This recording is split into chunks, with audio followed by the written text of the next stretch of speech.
எல்லாருக்கும் வணக்கம். இந்த எபிசோட்ல 2026ல டாப் 5 ஏஐ ட்ரெண்ட்ஸ் அது எப்படி நம்ம கரியரை சாதகமா, பாதகமா பாதிக்க போகுதுன்றத வந்து நம்ம இன்னைக்கு பார்க்கலாம். முதல்ல ஏஜென்டிக் ஏஐ. ஏஜென்டிக் ஏஐனா மனித ஒரு இன்டர்வென்ஷன் இல்லாத ஏஐயே அதை கொடுத்த வேலை செஞ்சுக்கிட்டே இருக்கும். அதுக்கு பேர் ஏஜென்ட்ஸ்ன்னு பேர். ஏஐ ஏஜென்ட்ஸ்ன்னு சொல்லுவாங்க. இன்னைக்கு தியரிட்டிக்கலா இருந்த ஏஐ ஏஜென்ட்ஸ் இப்போ ப்ராக்டிக்கலா செமி ஆட்டானமஸா உள்ள வர ஆரம்பிச்சது. ஏன் செமி ஆட்டானமஸ்னா இன்னும் ஏஜென்ட்ஸ் வந்து அவ்வளோ ரிலையபிளா இல்லை. பட் இது செமி ஆட்டானமஸ்னா கொஞ்சம் ஏஐ ஏஜென்ட்ஸ் பண்ணு, மீதி வந்து மனிதர்களோட இன்டர்வென்ஷன் இருக்கும். இப்படி இருக்கும்போதே நம்ம வந்து நிறைய ப்ரொடக்டிவிட்டி இம்ப்ரூவ்மெண்ட் பார்க்குறோம்.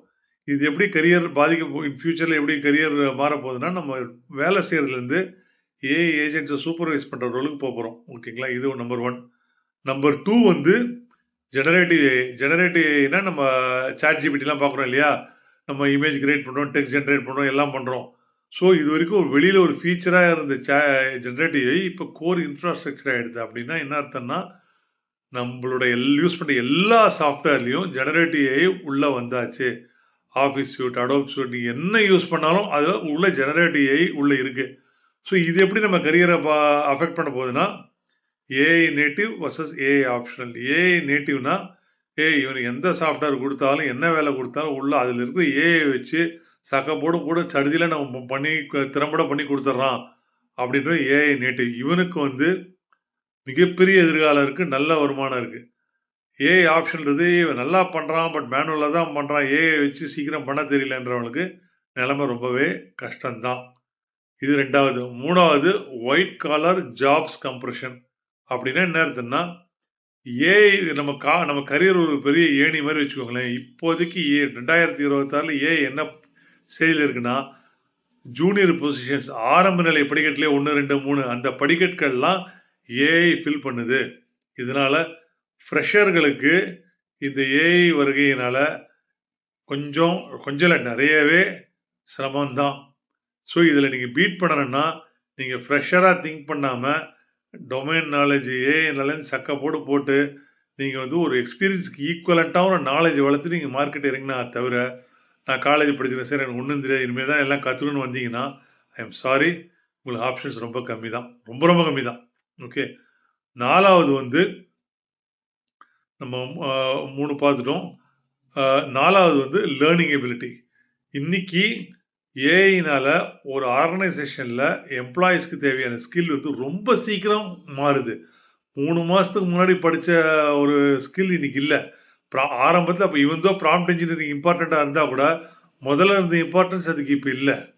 ஒரு 6 மாதம் கூட ஆகலை. புரியுங்களா? அதனால இது நம்ம எப்படி அஃபெக்ட் ஆக போகுதுன்னா, யார் ரொம்ப சீக்கிரமா இப்போ ஒரு புது விஷயத்தை கற்றுக்கிட்டு திறம்பட வேலை செய்ய திறமை இருக்கோ அவங்களுக்கு தான் பெரிய ஆப்பர்ச்சுனிட்டி. லேர்னிங் டு லேர்ன்ன்றதே மிகப்பெரிய ஸ்கில். டக்கு இது இப்படிதான் கற்றுக்கிட்டு பண்ணலைன்னா எதிர்காலம் ரொம்ப கஷ்டம். உட்காந்த இடத்துலயே தெரிஞ்ச ஒரு விஷயத்தை வச்சே மாவரைக்கிறதெல்லாம் இனிமேல் நடக்காது. இது 4வது. 5வது வந்து இது வந்து மோஸ்ட்லி அந்த ஆர்கனைசேஷன் சைடு. எப்படின்னா, இது வரைக்கும் பெரிய ஒரு ரிட்டர்ன் ஆஃப் இன்வெஸ்ட்மெண்ட் ஏஐனால வராதது காரணம் நம்ம செய்யறதெல்லாம் சரியா செய்யாம விட்டதுனால தான். அதனால இனிமே ஏஐ வந்து எப்படி யூஸ் பண்ண போறோம்னா, நல்ல திறம்பட கரெக்டாக கொண்டு போய் ப்ரொடக்ஷன்ல போட்டு அதனால நமக்கு வருமானம் வரணும்ன்றதுதான் ஆர்கனைசேஷனோட எல்லா ஆர்கனைசேஷனோட கோலாகவும் இருக்க போகிறது.